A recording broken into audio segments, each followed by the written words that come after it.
ও পানি পানি দিবেন, পানি লাগবে। এই ভিডিও দেখে আমি তো সহ্য করতে পারি না। দুনিয়ার মানুষ দেখছে হেলিকপ্টার থেকে গুলি করা হয়েছে। পরাধীন ব্রিটিশ পুলিশ চালাইতো পায়ের নিচে গুলি। স্বাধীন দেশের পুলিশেরা উড়াই মাথার কুলি। হাই বাঙালি, তোমরা ন্যায়ের পক্ষে থাকবা। যেটা ন্যায় সেখানে যদি তোমরা শহীদ হয়ে যাও তাহলে আমি বাপ হিসাবে গর্ব অনুভব করবো। ছাত্রদের বুকে গুলি চালাবেন না, মানুষ এটা সহ্য করে না। যে সরকারের নির্দেশে সরকারের পুলিশ বাহিনী এবং সরকারের পেটুয়া বাহিনী ছাত্রলীগ যুবলীগকে দিয়ে আজকে যে হত্যা করানো হয়েছে, এইটা যদি তদন্ত এই সরকারের অধীনে হয় তাহলে তো এটা তদন্তই হবে না। কারণ মাননীয় প্রধানমন্ত্রী বলছেন হেলিকপ্টার থেকে পানি দেওয়া হয়েছে, অথচ দুনিয়ার মানুষ দেখছে হেলিকপ্টার থেকে গুলি করা হয়েছে। হেলিকপ্টারের গুলির কারণে, হেলিকপ্টার থেকে গুলির কারণে জানালার পাশ দিয়ে, জানালার পাশে এবং ছাদের উপর লোক মারা গেছে।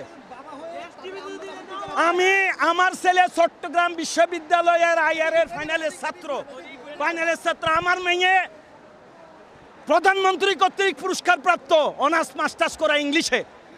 আমি তো এই দৃশ্য দেখা, আমরা যখন ব্রিটিশ আমলে, আমি যখন ব্রিটিশ আমলের কথা 52 সালের ভাষা আন্দোলনের কথা আজ থেকে 25 বছর আগে পত্রিকায় পড়ছিলাম, সেখানে প্রবন্ধতে লেখা হয়েছিল পরাধীন ব্রিটিশ পুলিশ চালাইতো পায়ের নিচে গুলি, স্বাধীন দেশে বাইয়ে বাইয়ে উড়াই মাথার কুলি।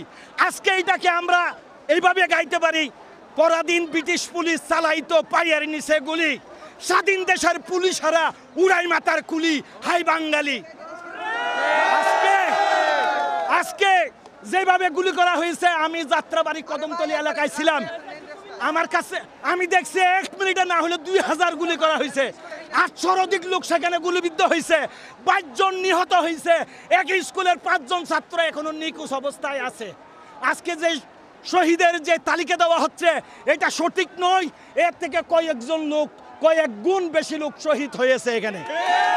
আজকে এই সরকারকে পদত্যাগ করতে হবে। এই হত্যার তদন্ত আন্তর্জাতিকভাবে হতে হবে।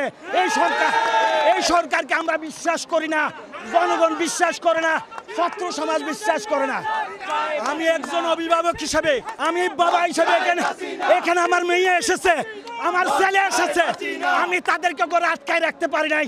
আমি বলছি তোমরা ন্যায়ের পক্ষে থাকবা। যেটা ন্যায় সেখানে যদি তোমরা শহীদ হয়ে যাও তাহলে আমি বাপ হিসাবে গর্ব অনুভব করবো। এই 1971 সালে আমি মুক্তিযুদ্ধের জন্য বাদ নিয়ে গেছি। মুক্তিযোদ্ধার কমান্ডার আমাদের এই ঘরের মধ্যে 3 দিন লুকাইতে ছিল, আমরা সহযোগী ছিলাম। কিন্তু এইরকম বাংলাদেশের জন্য মুক্তিযোদ্ধারা যুদ্ধ করে নাই। এক ব্যক্তি, এক দল, এক নেতা পুরো দেশটাকে আজকে সুচিবুচি খাচ্ছে। শেষ পর্যন্ত ছাত্রদের পাশে থাকবো ইনশাআল্লাহ। এই আন্দোলন সফল হবে, হতেই হবে। আমি বাংলাদেশের সেনাবাহিনী, বিডিআর, পুলিশ, সমস্ত আইন শৃঙ্খলা বাহিনীর লোকদেরকে বলবো, আপনারা আমাদের এই দেশের সন্তান, আপনাদের মা বাবা ভাই বোন আমাদের সন্তানদের সাথে শিক্ষা প্রতিষ্ঠানে লেখাপড়া করে। আপনারা ছাত্রদের বুকে গুলি চালাবেন না, ছাত্রদের বুকে গুলি চালাবেন না। মানুষ এটা সহ্য করে না। আমি তো রাত্রে ঘুমাইতে পারি নাই। মুগ্ধার ভিডিও দেখার পরে সে যখন বললো পানি, ও পানি পানি দিবেন, পানি লাগবে, এই ভিডিও দেখে আমি তো সহ্য করতে পারি না। আমার ঘুম আসে না রাত্রে। আবু সাইদকে যেভাবে গুলি করা হয়েছে, নিরস্ত্র একজন বিক্ষোভকারী একটি ন্যায্য দাবি নিয়ে দাঁড়াইছে, তাকে যেভাবে পরপর 4টা গুলি করা হয়েছে, এটা তো মেনে নেওয়া যায় না। এই দেশে এটা মেনে নেওয়া যায় না। এই সরকারকে পদত্যাগ করতেই হবে, করতেই হবে।